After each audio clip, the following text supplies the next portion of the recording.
साथियों, महिलाओं को आरक्षण, 3 तलाक के खिलाफ कानून, सीएए का कानून, भारतीय न्याय संहिता, सैनिकों को 1 रैंक 1 पेंशन।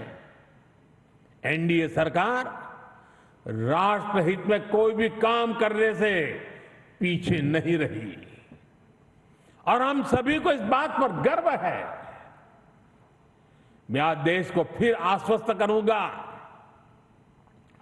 देश हित के बड़े फैसलों का ये सिलसिला और भी तेज होगा, तेज गति से आगे बढ़ेगा। साथियों, बीते 12 वर्षों में देश ने जो कुछ हासिल किया वो दुनिया देख रही है, लेकिन अब हमें अपनी दृष्टि आगे की ओर रखनी है। हमें 2047 के लक्ष्य को देखते हुए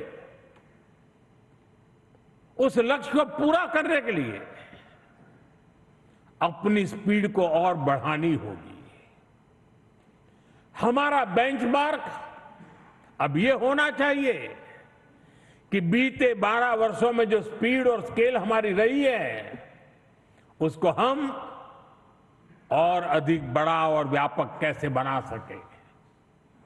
आज ग्लोबल ग्रोथ में भारत की हिस्सेदारी लगातार बढ़ रही है, इसलिए भारत को अब ग्लोबल पैरामीटर्स, ग्लोबल कंपटीशन और ग्लोबल पर्सपेक्टिव देखना है। दुनिया भारत से सॉल्यूशन चाहती है। दुनिया भारत में वैश्विक सप्लाई चेन का एक भरोसेमंद पार्टनर देख रही है और हमें दुनिया की इन अपेक्षाओं पर खरा उतरकर दिखाना है। हमें ये समय गंवाना नहीं है और मैं बार बार कहता हूं, यही समय है, सही समय है।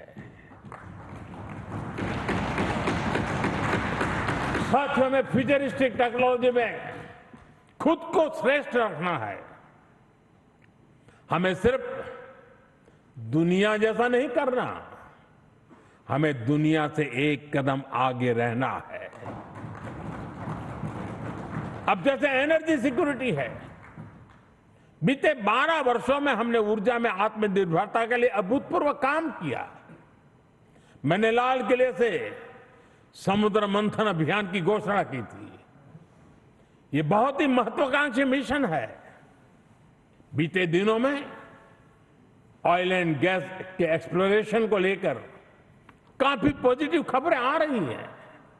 यानी आने वाला समय अनेक संभावनाओं से भरा हुआ है और हमें हर संभावना का पूरा फायदा उठाना है। साथियों, अब हमें 500 गीगावाट रिन्यूएबल एनर्जी के टारगेट को जल्द से जल्द पूरा करना है। सोलर एनर्जी को लेकर तो काम तेजी से चल रहा है, लेकिन अब हमें न्यूक्लियर एनर्जी के लक्ष्यों को भी तेजी से हासिल करना है। अभी हमने दुनिया को दिखाया है कि Bharat fast breeder reactor technology में कितना आगे पहुंच गया है। ये टेक्नोलॉजी हमें न्यूक्लियर एनर्जी में आत्मनिर्भरता की तरफ ले जाएगी। इसी तरह ग्रीन हाइड्रोजन और ग्रीन अमोनिया के मामले में भारत बहुत तेजी से काम कर रहा है। आने वाले समय में ये टेक्नोलॉजी भारत को ग्लोबल ग्रीन एनर्जी मैप में सबसे प्रमुख बना पाएगी और ये नाम बनना पक्का है। साथियों, आज बड़े एक्सपर्ट्स का भी अनुभव है कि जिन देशों ने मैन्युफैक्चरिंग के पूरे इकोसिस्टम पर 80-90 के दशक में काम किया, उन्हें उसका फायदा इस सदी में मिलना शुरू हुआ। भारत ने 10-12 वर्ष पहले जिस इकोसिस्टम पर काम करना शुरू किया, उसका लाभ अब देश को मिलना शुरू हो गया। 2014, 15, 16 के कालखंड में जो बात नींव डाली गई, उसके फल अब दिखाई देने लगे हैं। भारत तेजी से दुनिया का मैन्युफैक्चरिंग पावर हाउस बनने की ओर आगे बढ़ रहा है।